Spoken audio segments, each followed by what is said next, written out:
akan kita bahas tentang Paskah. Minggu depan kita akan bicara sedikit lagi tentang waktu Paskah yang ditanyakan oleh Saudara Ari. Ini akan kita tanyakan dulu. Yang di Keluaran pasal 12 tentang perayaan Paskah.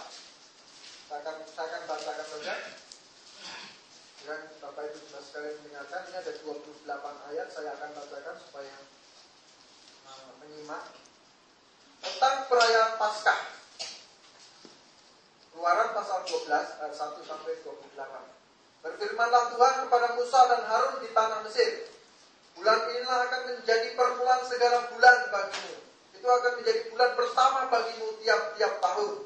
Katakanlah kepada segenap jemaah Israel, pada tanggal 10 bulan ini diambillah oleh masing-masing seekor anak domba menurut kaum keluarga, seekor anak domba untuk tiap-tiap rumah tangga. Tetapi jika rumah tangga itu terlalu kecil jumlahnya untuk mengambil seekor anak domba, maka ia bersama-sama dengan tetangganya yang terdekat ke rumahnya haruslah mengambil seekor menurut jumlah jiwa. Tentang anak domba itu kamu perbuatlah perkiraan menurut keperluan tiap-tiap orang. Anak dombamu itu harus jantan, tidak bercela, berumur setahun. Kamu boleh ambil domba atau kambing. Kamu harus mengurungnya sampai hari yang ke-14 bulan ini. Lalu seluruh jemaat Israel yang berkumpul harus menyembelihnya pada waktu senja. Kemudian dari darahnya haruslah diambil sedikit dan dibubuhkan pada kedua tiang pintu dan pada ambang atas pada rumah-rumah di mana orang memakannya. Dagingnya harus dimakan mereka pada malam itu juga. Yang dipanggang mereka harus dimakan dengan roti yang tidak beragi beserta sayur pahit.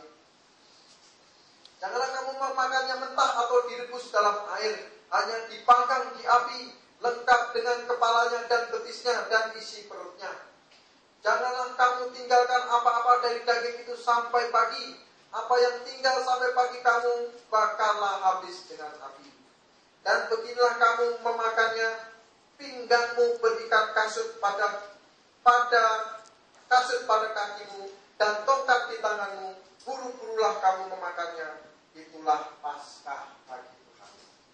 Sebab pada malam ini Tuhan akan menjalani tanah Mesir dan semua anak sulung dari anak manusia sampai anak binatang akan kubunuh, dan kepada semua Allah di Mesir akan kujatuhkan hukuman. Akulah Tuhan. Dan darah itu menjadi tanda bagimu pada rumah-rumah di mana kamu tinggal. Apabila aku melihat darah itu, maka aku akan lewat daripada kamu. Jadi tidak akan ada tulah kemusnahan di tengah-tengah kamu apabila aku menghukum tanah Mesir. Hari ini akan menjadi hari peringatan bagimu. Kamu harus merayakannya sebagai hari raya bagi Tuhan turun-temurun. Kamu harus merayakannya sebagai ketepatan untuk selamanya. Kamu makanlah roti yang tidak beragi 7 hari lamanya. Pada hari pertama pun kamu buanglah segala ragi dari rumahmu. Sebab setiap orang yang makan sesuatu yang beragi dari hari pertama sampai hari ke-7, orang itu harus dilenyapkan dari antara Israel. Kamu adakanlah pertemuan yang kudus baik pada hari yang pertama maupun pada hari yang ke-7. Pada hari-hari itu tidak boleh dilakukan pekerjaan apapun. Hanya apa yang perlu dimakan setiap orang, itu sajalah yang boleh kamu sediakan.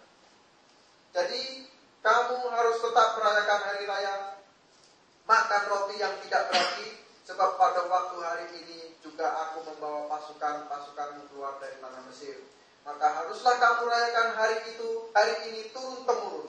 Itulah suatu ketetapan untuk selamanya.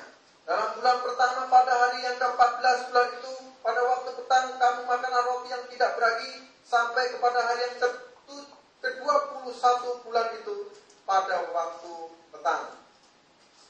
7 hari lamanya tidak boleh ada ragi dalam rumahmu. Sebab setiap orang yang makan sesuatu yang beragi, orang itu harus dilenyapkan dari antara jemaah Israel. Baik ia orang asing, baik ia orang asli. Sesuatu apapun yang beragi tidak boleh kamu makan. Kamu makanlah roti yang tidak beragi di segala tempat kediamanmu. Lalu Musa memanggil semua tua-tua Israel serta berkata kepada mereka, pergilah, ambillah kambing domba untuk kamu dan sembelihlah anak domba Paskah. Kemudian kamu harus mengambil seikat hisop dan mencelupkannya dalam darah yang ada dalam sebuah pasu, dan darah itu kamu harus sapukan pada ampang atas dan pada kedua tiang pintu. Seorang pun dari kamu tidak boleh keluar pintu rumahnya sampai pagi. Dan Tuhan akan menjalani Mesir untuk menulahinya. Apabila ia melihat darah pada ambang atas dan pada kedua tiang pintu itu, maka Tuhan akan melewati pintu itu dan tidak membiarkan pemusnah masuk ke dalam rumahmu untuk menulahi. Kamu harus memegang ini sebagai ketetapan sampai selama-lamanya bagimu dan bagi anak-anakmu. Dan apabila kamu tiba di negeri yang akan diberikan Tuhan kepadamu seperti yang difirmankannya, maka kamu harus pelihara ibadah ini. Dan apabila anak-anakmu berkata kepadamu, apakah arti ibadahmu ini? Maka haruslah kamu berkata, itulah korban Paskah bagi Tuhan yang melewati rumah-rumah orang Israel di Mesir. Ketika ia menulai orang Mesir, tetapi menyelamatkan rumah-rumah kita. Lalu berlututlah bangsa itu dan sujud menyembah. Pergilah orang Israel, lalu berbuat demikian seperti yang diperintahkan Tuhan kepada Musa dan Harun, demikianlah diperbuat mereka. Mari kita berdoa. Bapa di surga, kami mempelajari kitab Keluaran, membaca kitab Keluaran. Dan saat ini kami belajar tentang anak domba Paskah yang telah disembelih bagi dosa-dosa kami. Dan Tuhan, biarlah kami mendapatkan pencerahan di dalam firman-Mu ini. Di dalam nama Tuhan Yesus Kristus kami berdoa. Amin. Bapak Ibu jemaat sekalian, sekali-sekali kita boleh melakukan hal yang berbeda. Jadi minggu depan saya memberikan satu PR untuk para kepala keluarga. Tolong dikerjakan. Nanti yang berani maju ke depan mempresentasikan hasil renungannya 5 menit, gak usah lama-lama pun boleh. Yaitu PR-nya Keluaran pasal 12 ayat yang kelima. Di situ dikatakan anak domba itu harus jantan, tidak tercela, berumur setahun. Kamu perlu ambil domba itu. Kamu harus mengurungnya sampai hari yang ke-14 bulan ini. Lalu seluruh jemaat Israel berkumpul harus menyembelih pada waktu. Kemudian ayat 11, dan beginilah kamu memakannya. Pinggangmu berikat kasut pada kakimu dan tongkat di tanganmu. Buru-burulah kamu memakannya. Itulah Paskah bagi Tuhan.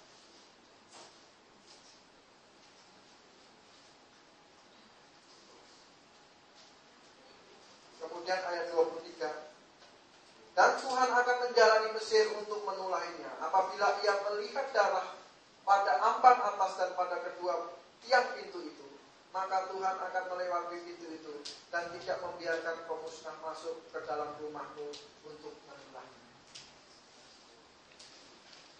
Ini PR-nya. Jadi nanti pada saat Sunday School kita minta ada penjelasan dari kepala keluarga yang berani maju menjelaskan makna domba Paskah. Makna domba Paskah. Bapak Ibu jemaat sekalian, saya mau menjelaskan sedikit saja tentang domba Paskah ini dari segi penderitaan Yesus. Karena di sini yang dilihat di sini, sehingga tadi ada beberapa kalangan yang salah menafsirkan, dia pikir Paskah itu hari Minggu. Sebab apa? Yang mereka lihat di sini adalah bukan pada penderitaan Kristus, tapi yang mereka lihat itu adalah kebebasannya. Begitu. Padahal di sini di Paskah Keluaran pasal 12 ini, kalau kita hubungkan dengan Yohanes pasal 1 ayat 29, lihatlah anak domba Allah yang menghapus dosa dunia. Di situ beda-beda yang dibicarakan antara Keluaran dengan anak domba itu sendiri. Dan di Keluaran ini bercerita tentang anak domba itu disembelih beres. Karena tidak ada penderitaan apapun di bangsa Israel. Disembelih sudah beres. Dilewati. Tapi disembelih dombanya. Saya kasih bocoran sedikit. Kenapa harus berikat pinggang dan sebagainya. Itu menggambarkan ini satu momen yang terburu-buru punya. Terburu-buru punya, keluar punya. Jadi tidak boleh ada penundaan. Jadi kalau ada orang yang bertobat mau nunda-nunda, bilang kamu umur 60 tahun itu dia parah ini dengan mengerti maksud Tuhan. Ini bukan pesta. Ini suatu kejadian yang darurat karena malaikat Tuhan itu akan menghabisi seluruh anak sulung, termasuk anak sulung Israel.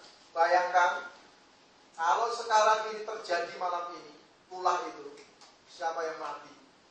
Anak-anak sulung. Saya nggak mati. Istri saya nggak mati, karena kami anak tengah. Saya anak tengah, istri anak tengah. Tapi anak saya mati, Vivian meninggal dan pelepak, meninggal. Siapa lagi anak saya? Jenny meninggal. Ternyata hidup dia. Pak Karel meninggal, mati Pak Karel. Jadi sudah berapa? 3. Empat. Mati. Kemudian satu-satunya mati. Penginjil itu mati.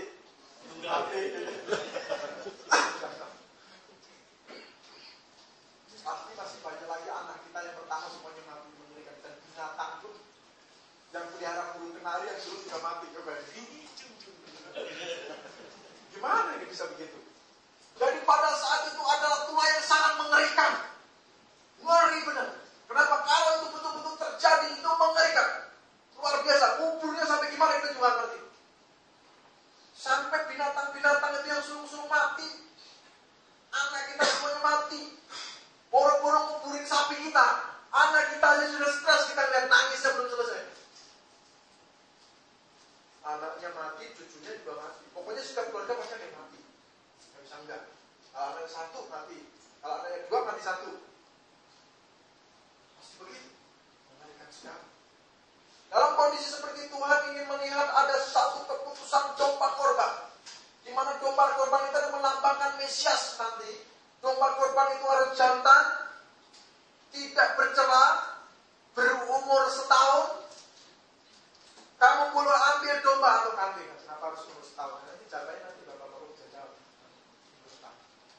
Kalau kasih tahu saya kenapa harus setahun, harus jantan dan harus tidak bercela. Kenapa harus begitu? Jadi kalau beritahu saya. Bapak Ibu cuma sekalian. Anak domba ini begitu dibutuhkan sehingga setelah darahnya disembelih, darahnya dipasukkan di atas pintu. Banyak kalangan itu disapukan di tiap-tiap pintu. Jadi begitu malaikat melihat darah itu, maka akan lewat.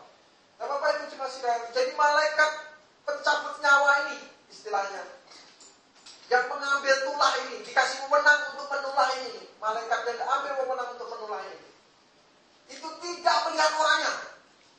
Siapapun dia tidak akan lihat orangnya. Pokoknya dilihat di depan pintu tidak ada darah, habis tentang itu. Di depan pintu tidak ada darah, dia lewat, dia habis. Tapi begitu di depan pintu ada darah, lewat. Namanya Paskah. Lewat, itu Paskah, melewati dari kata pesan. Bahasa Ibrani artinya lewat. Itulah Paskah. Nah Bapak Ibu jemaat sekalian, sekarang saya mau beritahu tentang kata lewat ini. Jadi domba Paskah ini adalah penyebab lewatnya kita dari maut. Sehingga ini adalah kasus yang sangat darurat, makanya dia harus pakai ikat pinggang. Kalau orang Yahudi, kalau lagi nyantai, itu kayak Pak Ustadz selesai sembahyang itu gelombiang gitu. Jubahnya itu gelombiangan gitu. Jubah los gitu. Tapi kalau mereka mau bekerja di ladang atau mau apa, itu mereka harus pakai ikat pinggang. Jadi diikat supaya ini nggak campur campur. Diikat, ditarik setengah, diikat. Mereka pakai celana memang, celana sendiri. Tapi kalau lagi nggak ada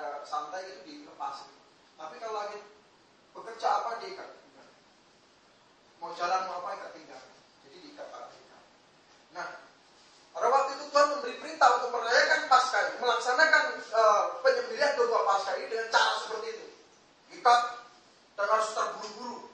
Karena apa? Ini urusan keselamatan, urusan nyawa, bukan kelemah-kelemih, bukan seperti sekarang ini dombanya disembelih tungguin dari pagi sampai sore, proses santai sekali.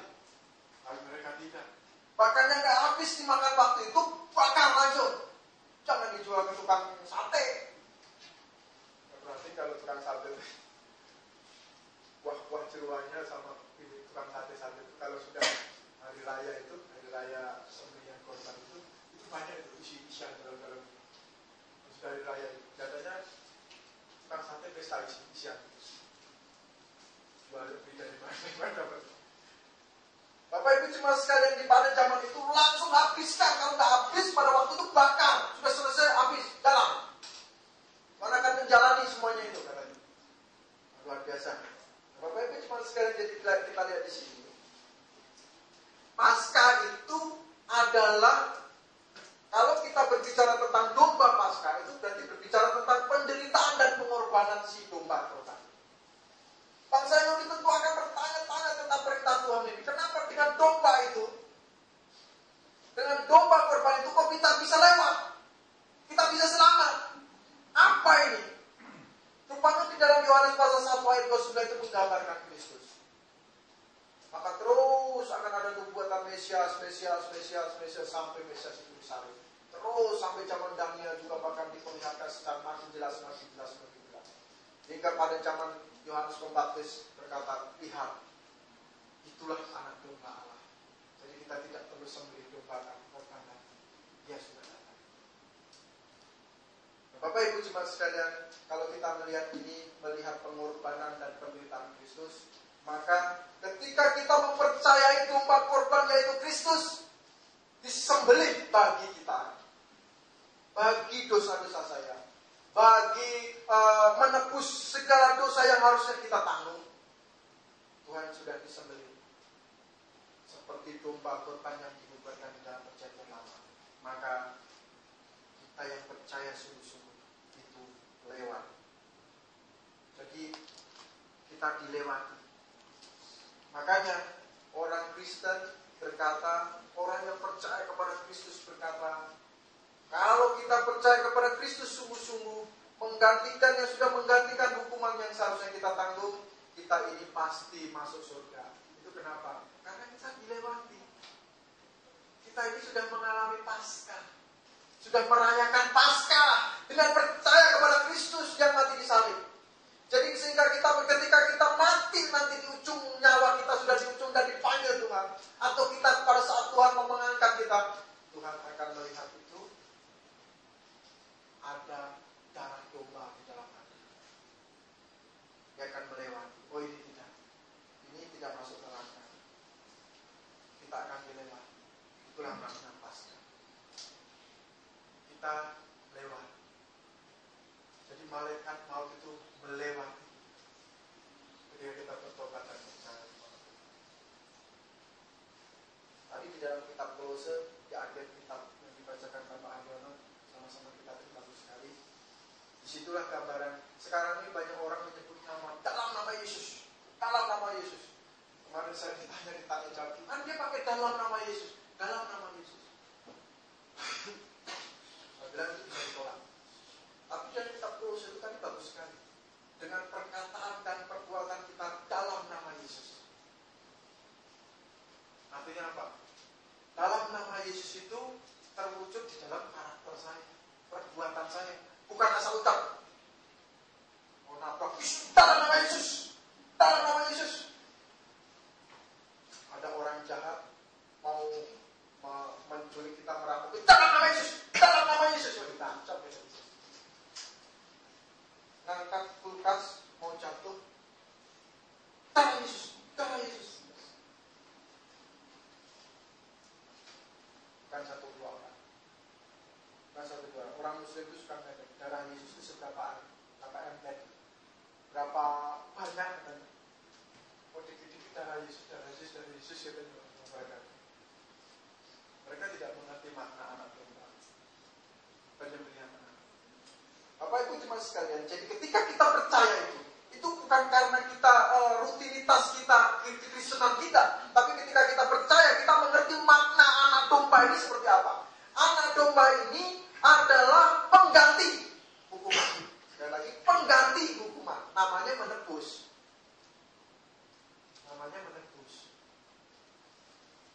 ditebus itu berarti ada hutang.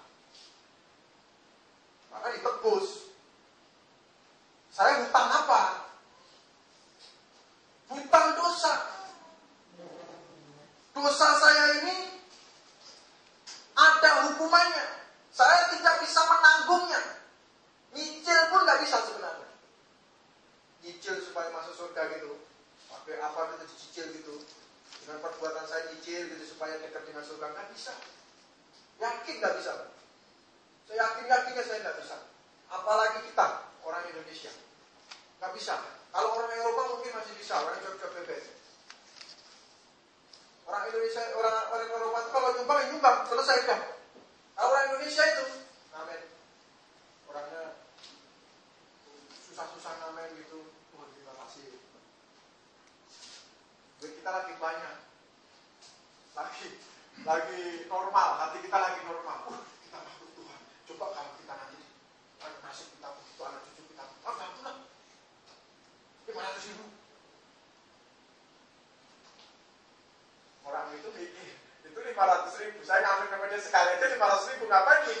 Keliling sampai ribuan rumah. Ngamen lagi besok. Keterangan. Sudah dalam kondisi ada masalah. Tagihan mulai ada tagihan sono kemari, mulai jatuh tempo, semua. Ngamen ketang, suasana mulai tidak bagus. Ya, masih ada lah sedikit kayak anak tangga nggak langsung begini. Kasihlah 100.000. Bayar 500 kasih 100.000. Pengamen di lumayan masih 100.000. Besok terang lagi. Coba perhatiin, saya perhatiin banyak orang begitu. Sampai pemerintah sendiri kan kesal sama mereka. Terang malah bisa bikin dari dosa. Kamu besok nggak ada apa yang ngamenin tempat. Oh, di sini terus. Di sana kan masih banyak tempat. Malah jadi dosa itu namanya. Ngomelin pengamen, saking nggak tahan ngamenin terus setiap bulan. Ada kawan saya marah di depan muka saya. Jadi bapaknya ini marah di depan muka saya. Bapaknya itu kan dari orang Banten dan baik, sering kalau suatu ketika saya tahu anaknya ada masalah di sekolah, ada masalah. Ini kawan sekolah saya. Saya lagi main ke rumah dia, bapaknya itu marah-marah. Ini masjid mana sih? Buat apa nggak selesai? Buat apa minta terus gitu? Masjid mana? Nggak selesai. Itu saja sudah jadi dosa. Tadinya kita mau berbuat baik, malah jadi dosa. Tadinya mau nyicil supaya dekat dengan Tuhan, malah tambah berat. Jadi dosa itu tidak bisa dicicil dengan perbuatan baik. Karena perbuatan baik kita itu pun ada maksudnya, itu pun jadi dosa juga. Tidak tulus namanya perbuatan baik. Kalau saya berbuat baik supaya masuk surga, itu perbuatan baik saya tidak tulus. Karena meminta bayaran. Saya menolong seseorang, ini saya tolong kamu. Kenapa? Karena saya mau masuk surga. Nah, ini juga pertolongan yang tidak tulus. Karena minta bayaran. Bayarannya masuk surga. Tuhan bayar. Ini pertolongan yang tidak tulus. Nah, Bapak Ibu jemaat sekalian, dosa itu tidak bisa diselesaikan dengan cara mencicil seperti itu. Makanya terus manusia. Itulah sebabnya Tuhan jauh-jauh sudah persiapkan domba-domba. Jadi yang menanggung semua dosa itu adalah Tuhan itu sendiri. Bukan kita yang mencicil. Saya sering ditanya, kenapa orang Kristen tidak gentleman? Dia berbuat dosa kok yang menanggung orang lain. Bukan begitu. Saya sendiri sudah pengen nanggung sendiri. Tapi tidak akan bisa. Bagaimana saya mau nanggung? Saya juga sudah berusaha. Kalau memang tidak ada Tuhan di sana, tidak ada juru selamat, saya juga berusaha untuk menanggung itu. Asal saya kerapot udah karena dosa tambah kerapot saja, nggak mungkin begitu manusia. Mau nyobain, tetapi tidak akan mungkin bisa lunasi. Itulah sebabnya Tuhan memberikan satu penyelesaian dengan Tuhan sendiri yang menanggung. Tuhan manusia, dosa orang manusia. Dengan disembelihlah domba korban pada perjanjian lama.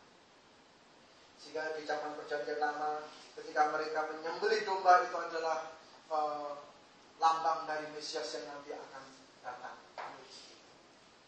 Bapak Ibu Jemaat sekalian, disinilah ketika kita percaya kepada Kristus yang sudah disembelih, menanggung hukuman yang seharusnya saya tanggung, kita ini lewat.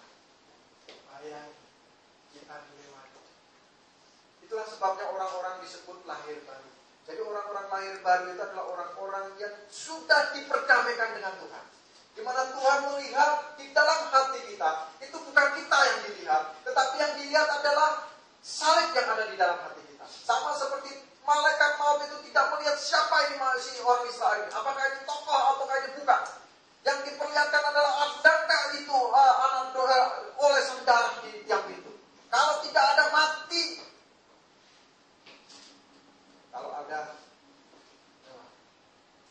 banyak para ahli juga yang sedang berdiskusi katanya, ini mungkin juga katanya ada orang-orang Mesir yang bisa selamat juga.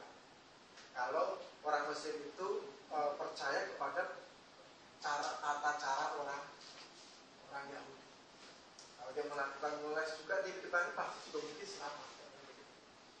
Tapi ini inferensial yang tidak diceritakan dulu. Tetapi Bapak Ibu Jemaat sekalian, itu hal kejadian yang luar biasa. Sesuatu yang sudah dipersiapkan Tuhan dari situ. Ketika mereka sudah melakukan hal itu, orang Mesir itu dibuat jadi murah hatinya. Mereka mau beribadah, mereka dibuat murah, dan sebagai situlah bangsa Israel mulai ada penyertaan Tuhan terus sampai di padang gurun. Nah Bapak Ibu Jemaat sekalian, jadi Paskah di sini adalah lewatnya dari maut. Sementara di dalam Yohanes pasal 1 ayat 29 situ bercerita sampai di dalam kitab Injil itu memperdalam bagaimana Kristus, kronologi Kristus menjadi anak domba Allah. Kalau di dalam Keluaran itu bercerita tentang secara kasar anak domba Allah, tetapi di dalam kitab Kejadian diceritakan penderitaan anak domba Allah.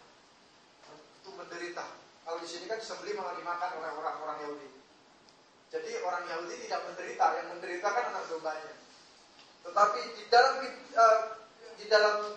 kitab Injil, di situ diceritakan tentang penderitaan anak domba. Jadi begitu detil penderitaan anak domba sampai menebus dosa-dosa manusia. Jadi Bapak Ibu Jemaat sekalian, Paskah di sini adalah berarti lewat. Jadi kalau sangat disayangkan adalah itu. Kalau kita jadi orang Kristen, tapi tidak merayakan Paskah dalam hati kita, waduh, sedihnya kita. Sama pada saat itu. Kalau saat itu orang Yahudi tidak mengindahkan aturan pemberitaan yang diberitakan oleh Tuhan pada saat itu kepada Musa, maka orang Yahudi itu adalah orang yang paling bernasib. Orang Yahudi sudah dikasih bocoran supaya ngolesi darah anak domba, nanti selamat anak. Dia nggak mau lakukan, habis nanti. Sama. Sekarang kalau kita mengaku diri kita Kristen, tetapi kita tidak mempercayai anak domba itu dengan sungguh-sungguh, habis nanti. Sama saja nasibnya. Malaikat masuk, bukan lewat. Masuk mana? Habis tawaf kayak malaikat maut ambil yang masuk. Sudah segitu. Di dalam kitab Wahyu, kalau kita belajar kitab Wahyu, di dalam kitab Wahyu, di situ di surga, di situ ada dikatakan Tuhan akan menghapuskan air mata mereka. Saya pernah mendengarkan satu khotbah dari Dr. Strauss dan Tuhan menghapuskan air mata itu maksudnya. Ketika sudah sampai di sana, sekilas ada keingat mungkin, tangis bahagia dan tangis sedih. Di mana tangis sedihnya itu mungkin di samping kita itu tidak ada saudara kita, tidak ada anak kita yang paling kita sayangi, tidak ada orang yang seharusnya kita terus beritakan Injil sama dia, tapi saya bukan dan tidak memberitakan Injil. Ada begitu. Ada mungkin sedikit merasa, kenapa saya waktu di dunia ini tidak melaksanakan pemberitaan Injil ini. Sampai saya berbuat sia-sia, sampai akhirnya saya sedih sekali. Di sekitar saya ini orang-orang yang saya kasih di dada. Itulah makna katanya Tuhan akhirnya menghapuskan air mata mereka. Sudah di surga. Berbahagialah sudah di surga. Tetapi alangkah lebih berbahagianya kita ketika di dunia ini kita melaksanakan tugas itu dengan baik. Memberitakan anak domba ini dengan benar, sebenar-benar. Tentu saya mulai kemarin ditanya sama saudara-saudara kita di sana, Pak, kita ini gerejanya gimana ya? Saya sendiri tertawa diri dalam hati saya, saya itu mesti ke gereja mana sekarang? Saya mesti ke gereja mana? Gereja dia katanya kurang, gereja dia tidak pernah ngajarin baca Alkitab.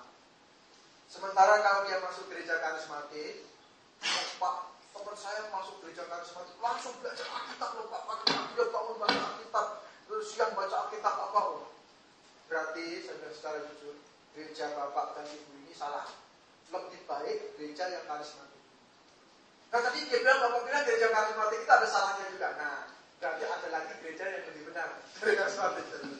Di mana jemaatnya itu bahkan bisa menginjil, menjelaskan, apa ada jemaat begitu? Saya bilang,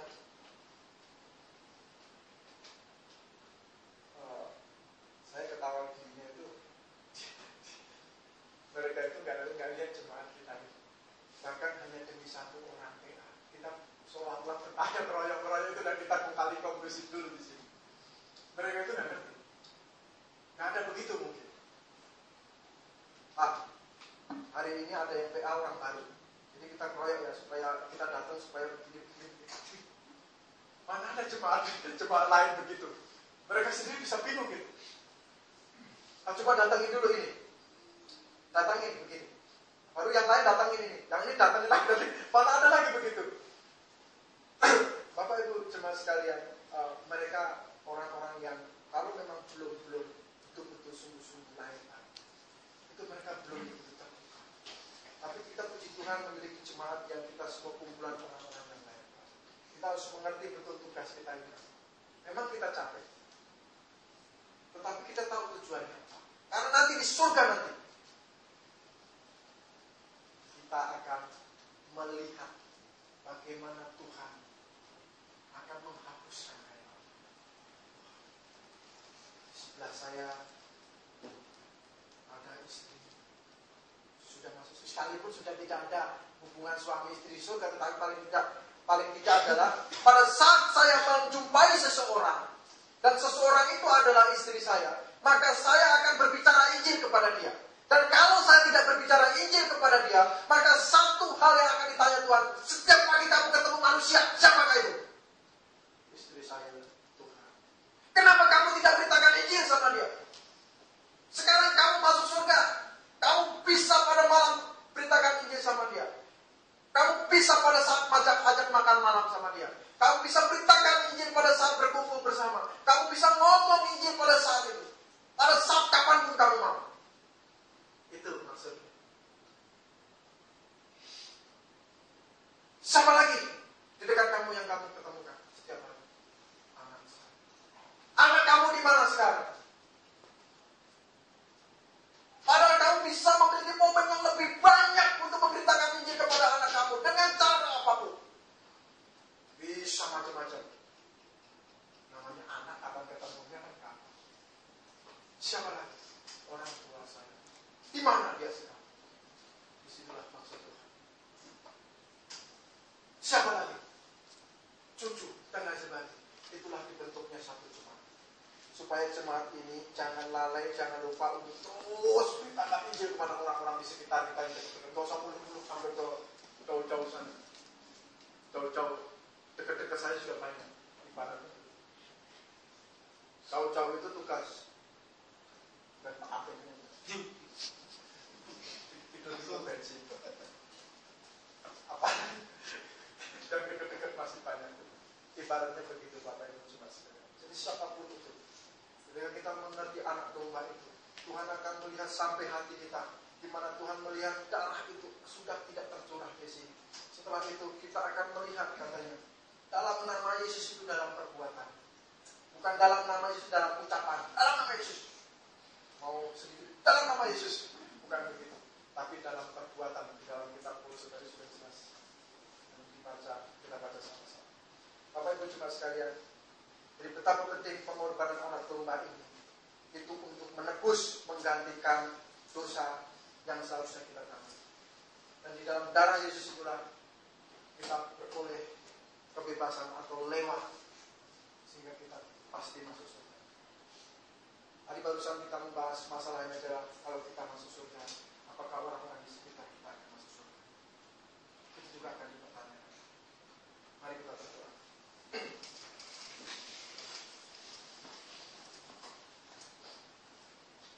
Bapa kami di dalam surga sungguh, terima kasih untuk firman. Kami renungkan kembali Tuhan.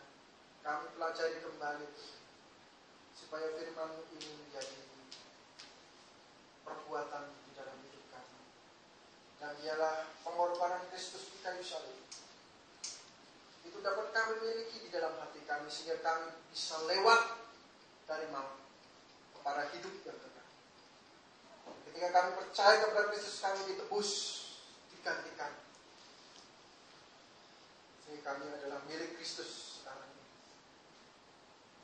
Kalau kami di dalam surga adalah Injil ini kami beritakan kepada setiap orang yang layak untuk mendengarkan. Terima kasih Tuhan, di dalam nama Tuhan Yesus Kristus kami berdoa. Amin.